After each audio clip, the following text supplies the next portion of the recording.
Todos muito bem-vindos, boa noite.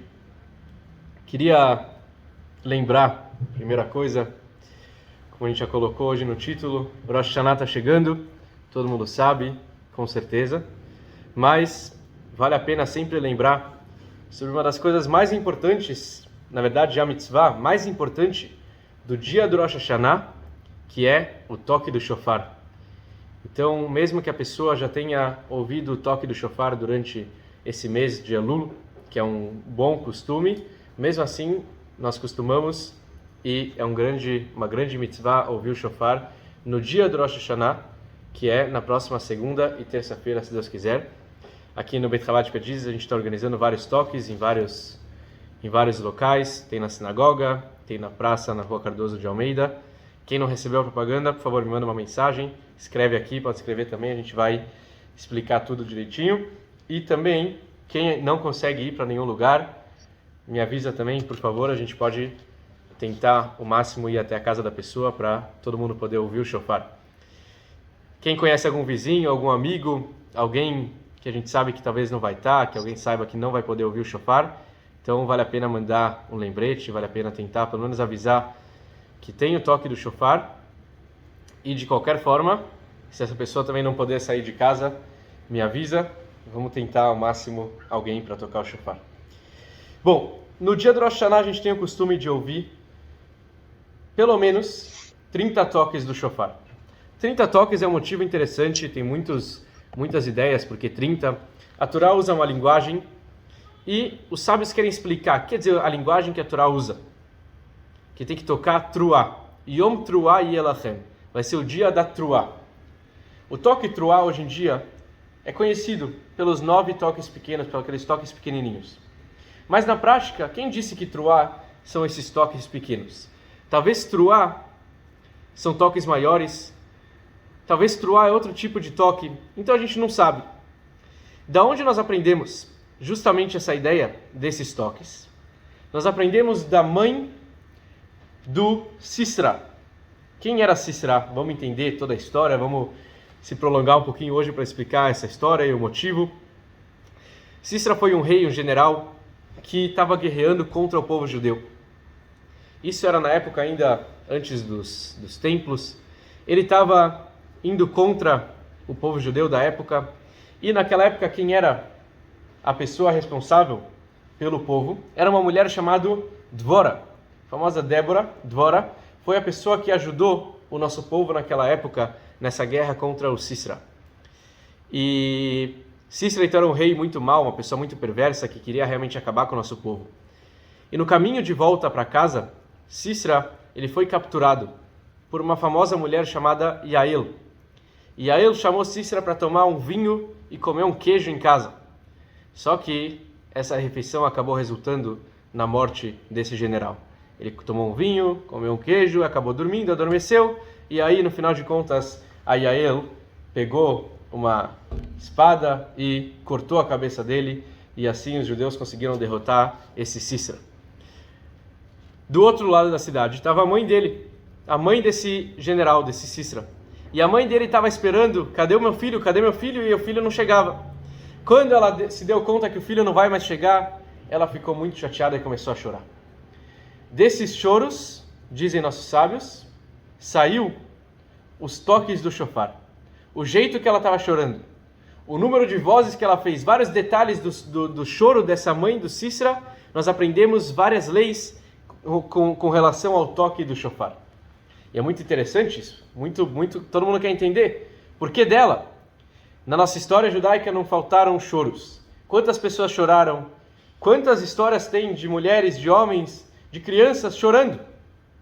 E a Torá falou, não, nós vamos se basear no toque do shofar, que é um dos momentos mais elevados do ano. Vamos se basear como? Do jeito que a mãe do Sisra, do general, chorou naquela ocasião. Por que isso? Porque a gente não aprende de outro local? Por que a gente não consegue aprender de outra ocasião, de outro episódio, de outras pessoas grandes que também choraram, e assim seria muito mais bonito a história? Acho que qualquer um preferiria se basear nas leis do shofar com algum judeu que chorou em alguma geração, mas não com a mãe de Sisra, que era perverso, ela com certeza não foi uma mulher que mais apreciou o judaísmo, então por que a gente aprende dela? Eu queria só, algum momento, fazer um parênteses um pouco mais longo. Vamos entrar num tema interessante que nós estamos acostumados. O Mário está falando que está sem som. O Mário, eu acho que todo mundo está com som. Eu acredito que no seu celular tem alguma configuração. Está todo mundo ouvindo? Eu estou. Então, acho que o som está normal, Mário. Acho que no seu celular deve ter alguma configuração que deve estar desativada.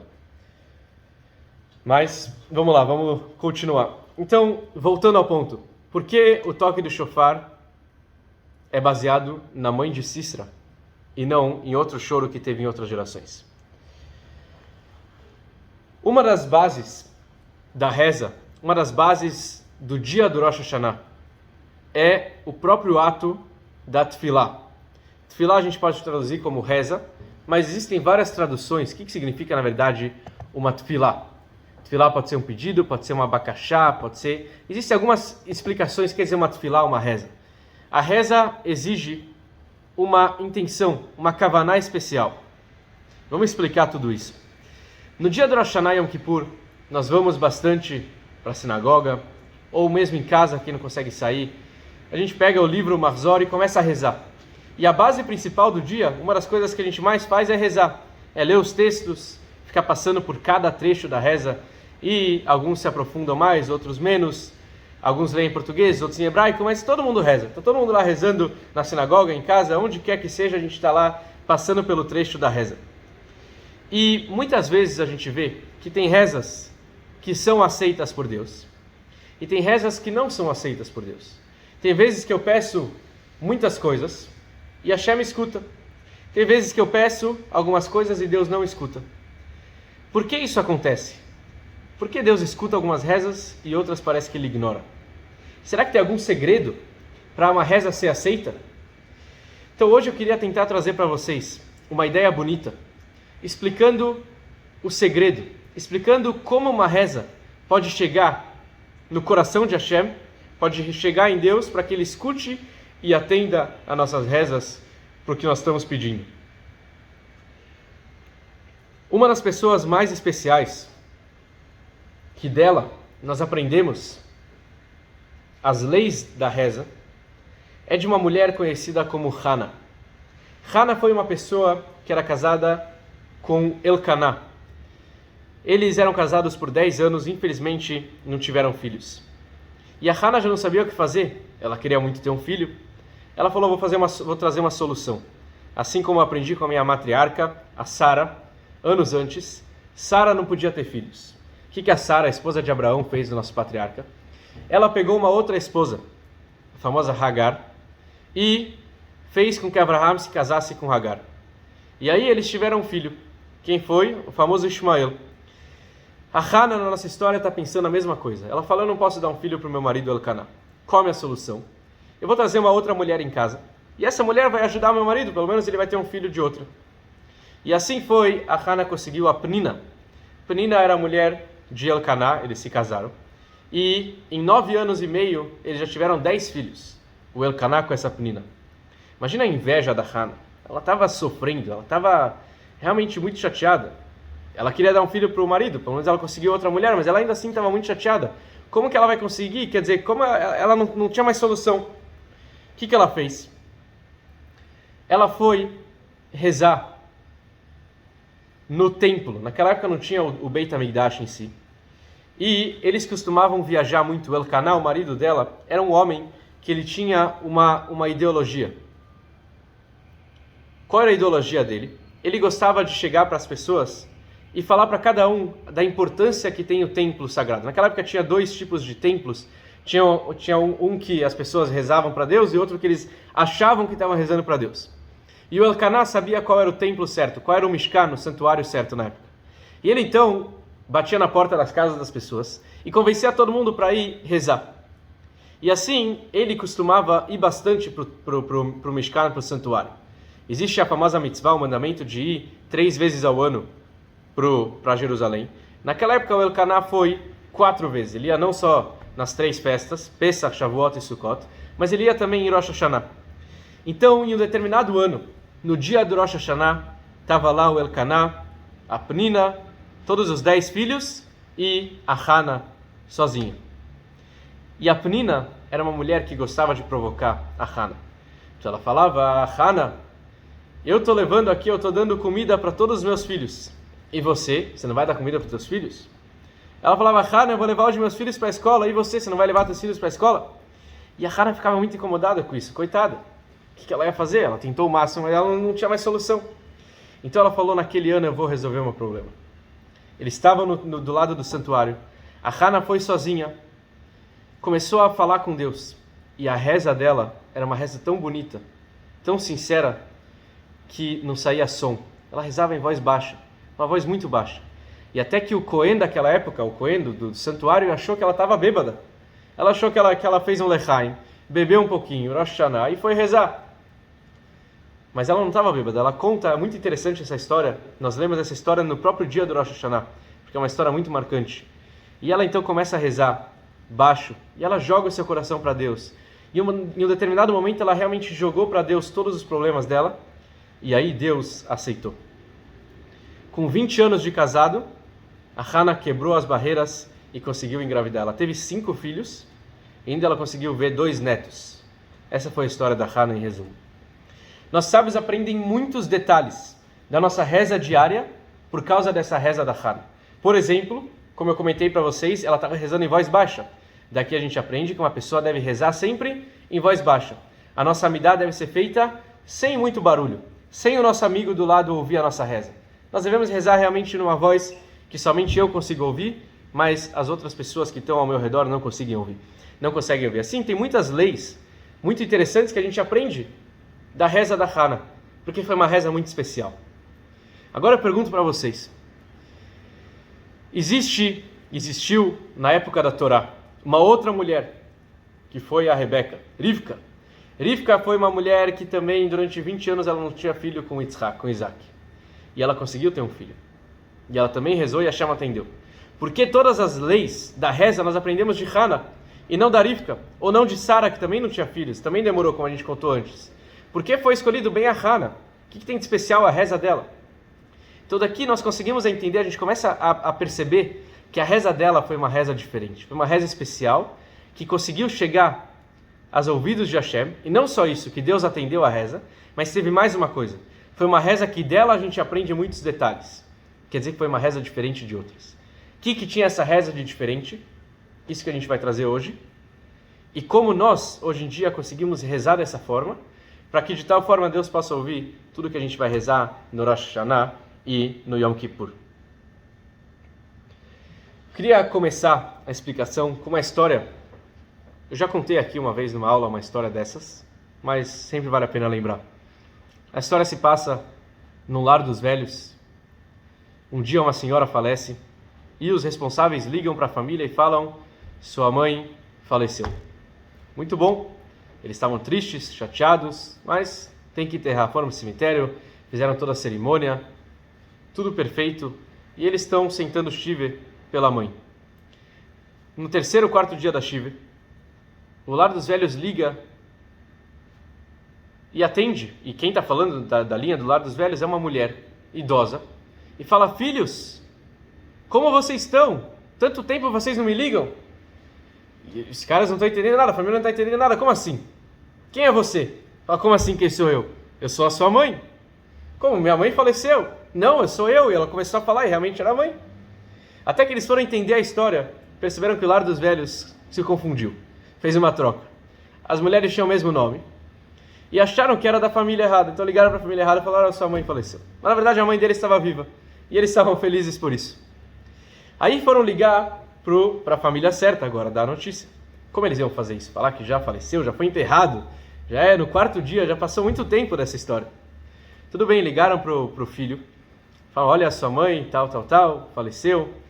E ele falou: não se preocupe, eu não quero enterrar ela, eu quero cremar, não quero fazer o enterro. Ela é judia, mas eu não quero fazer nada, eu quero exterminar o corpo dela. E eles falaram: você não está entendendo a gravidade da coisa, a situação? Ela já foi enterrada, faz 4, 5 dias, ela já foi enterrada. Não tem mais como a gente voltar. Aí ele fala, uau, minha mãe era das épocas antigas. Ela ainda acreditava naquelas leis que o corpo tem que ser enterrado. Ela não sabia do novo mundo, que a gente crema todo mundo. Ela queria ser enterrada, ela sempre pediu para eu enterrá-la. E realmente, eu sempre falei, mãe, eu não vou te enterrar. E ela falava, filha, eu quero ser enterrada, ela sempre pedia para ser enterrada. E aí, então, a gente entendeu. Uma reza de uma senhora dá voltas. E realmente ela foi atendida com a reza dela e ela conseguiu ser enterrada e ter um enterro kasher judaico e não como o filho iria fazer para ela. Qual é a diferença da reza de Hana com a nossa reza? A diferença, que é uma coisa muito importante a gente saber, uma diferença muito clara.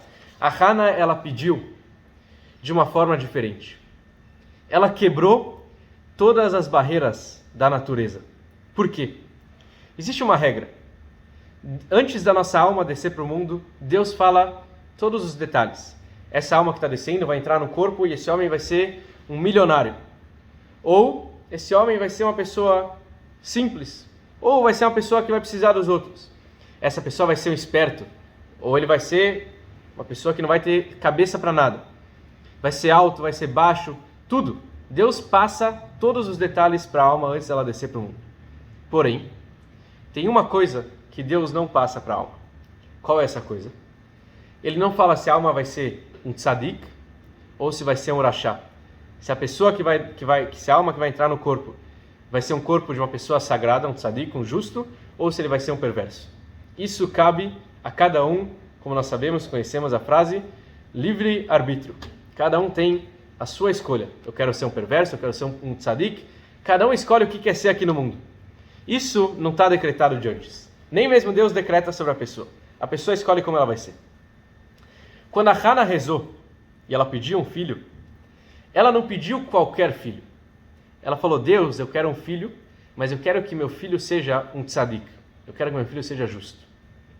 Eu não quero qualquer um, eu quero uma pessoa especial. Então ela já começou quebrando a natureza.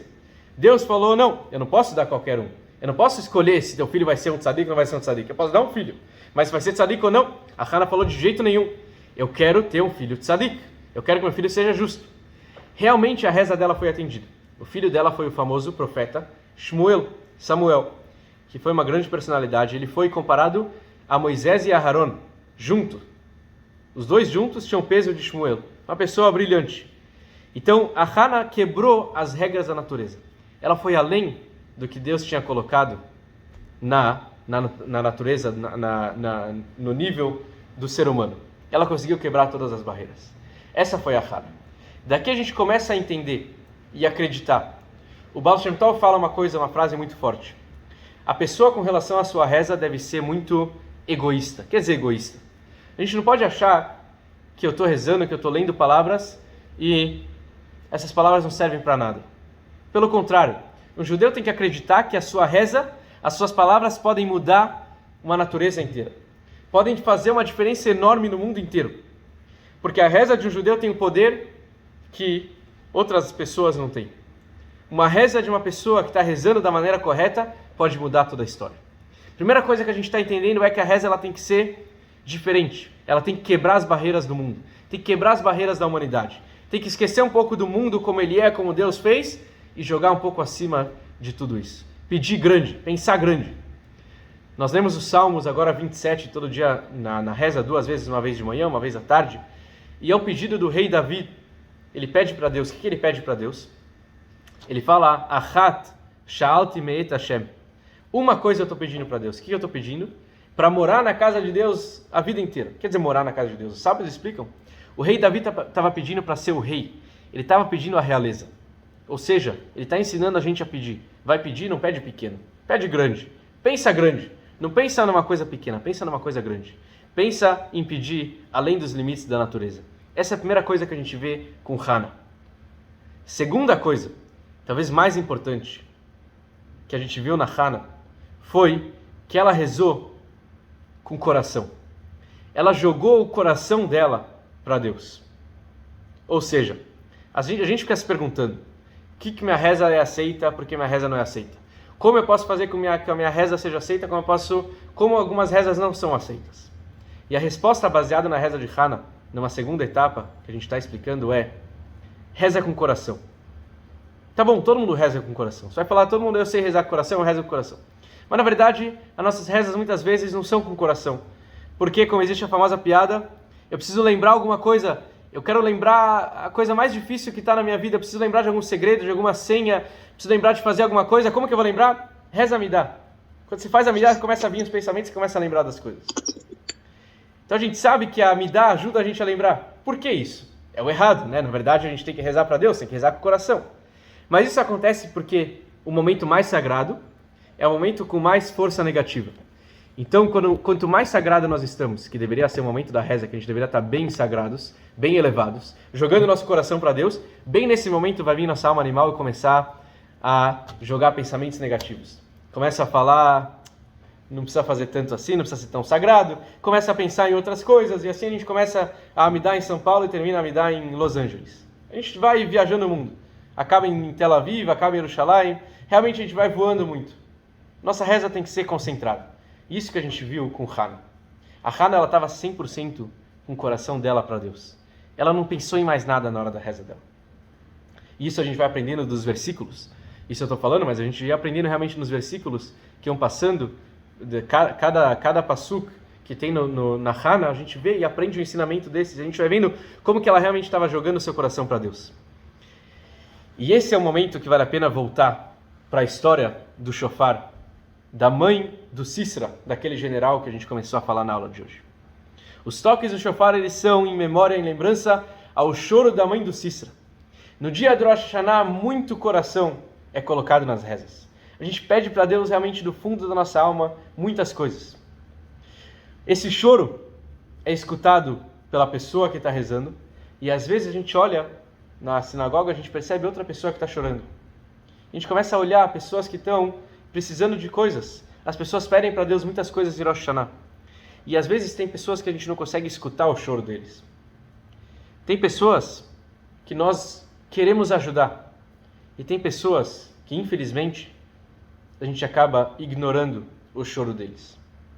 Quando os sábios ensinaram que o toque do shofar vai ser lembrado por causa da mãe do Sísera, por mais que ela não era judia, e o filho dela foi um perverso, uma pessoa que queria matar e exterminar vários judeus, a ideia é ensinar que muitas vezes a gente está acostumado a ouvir o choro de um judeu, o choro de alguém, de um amigo próximo, de alguém que está aqui do meu lado chorando, e eu quero ajudar, eu me sinto bem em ajudar. Mas às vezes, a mãe do Sísera está chorando. Às vezes é alguém que a gente não quer ouvir o choro dele. A gente não se importa com o choro dele. Deixa ele chorar, ele merece. Deus fez com que ele sofresse, para ele é bom. Eu não me importo com ele. Não quero me importar com ele. Deixa ele chorar. Dessas pessoas, vem o toque do shofar e fala, a gente deve lembrar. O toque do shofar lembra o toque do choro, o choro da mãe do Sísera, o choro daquela pessoa que a gente não queria ouvir, aquela pessoa que ninguém quer lembrar o choro dela. A mãe dele não foi uma boa pessoa. Aquela pessoa que está chorando, talvez ela não é uma boa pessoa. Talvez a gente ache que ela não é uma boa pessoa. Mas vem os toques do shofar e nos ensinam, tem que ouvir o choro de qualquer judeu. Trazendo um exemplo simples para isso. Às vezes a gente está andando no nosso carro, dirigindo, e falando no telefone. Obviamente não pode falar dirigindo, mas às vezes a gente deixa no viva voz e vai conversando com alguém. De repente, passa do nosso lado uma ambulância. E a sirene é muito alta. O que a gente faz? Nossa primeira reação, a gente xinga. Às vezes a gente não xinga com a palavra, mas a gente fica só pensando, tô falando com meu amigo, não consigo nem ouvir o que o cara tá falando, e a ligação começa a ficar ruim, porque o barulho da sirene está lá muito alto do meu lado. Às vezes esse é muitas vezes o primeiro instinto que vem na nossa mente. O choro da mãe de Sísera, o toque do shofar vem lembrar pra gente, quando uma ambulância está passando do nosso lado, a gente deve parar e rezar, para que a pessoa que esteja na ambulância se cure, para que ela se dê bem, para que ela possa passar por isso. Eu sei quem está na ambulância? Não, eu não tenho ideia. Mas eu sei que alguém está precisando de ajuda. Então eu preciso rezar por essa pessoa. É interessante um detalhe, muita gente não percebe. Em Nova York, existe o que tem aqui no Brasil também, a Atzalá, que é como as pessoas se preparam para ajudar pessoas. Uma organização muito bonita que ajuda uma ambulância, paramédicos que ajudam pessoas que estão precisando de ajuda. E o Rebbe de Lubavitch, em Nova York, pediu para que as ambulâncias ficassem realmente na frente do 770, na frente da casa do Rebbe, na frente da sinagoga do Rebbe. Por quê? Porque lá era o local onde tantas pessoas passam durante o dia. E sempre tem duas ambulâncias. Quando alguém sai e vê que uma ambulância não está lá, quer dizer que ela está em serviço. Então a pessoa faz, o Rebbe pediu para cada um fazer esse capítulo 20 do Teilim, que é o capítulo que tem a ver com a cura. Então assim quando a gente vê, aqui em São Paulo a gente vê ambulâncias rodando, ainda mais quando é da Tzalá, a gente deve parar e rezar, fazer o capítulo 20. Porque algum judeu está em perigo, alguma pessoa está em perigo, você deve rezar, deve fazer um pedido. Pelo menos pedir para que a pessoa se dê bem. Então esse é o choro da mãe do Cícero. Choro de alguém que eu não conheço e que eu não quero ouvir. E às vezes até, infelizmente, eu quero ignorar o choro de alguém. A mãe de Cícera vai ensinar como que eu devo me comportar no momento do toque do shofar. E como que eu faço isso? Afinal de contas, é muito fácil falar. E a resposta é: a gente deve começar a olhar o bem em cada um. Quando a gente percebe o lado positivo de cada pessoa, em outras palavras, pode ser que eu não gosto de alguém, por algum motivo que seja. Mas deixa eu pensar de uma forma diferente. Se eu fosse gostar daquela pessoa, o que eu gostaria dela? Se eu fosse gostar dele, qual seria a qualidade que eu realmente gostaria nele? E assim a gente começa a olhar um pouco diferente. Começar a olhar o lado positivo de alguém. Existiu um conhecido que ele não estava... O casamento dele não estava dos melhores. Ele falou: sabe o que eu vou fazer?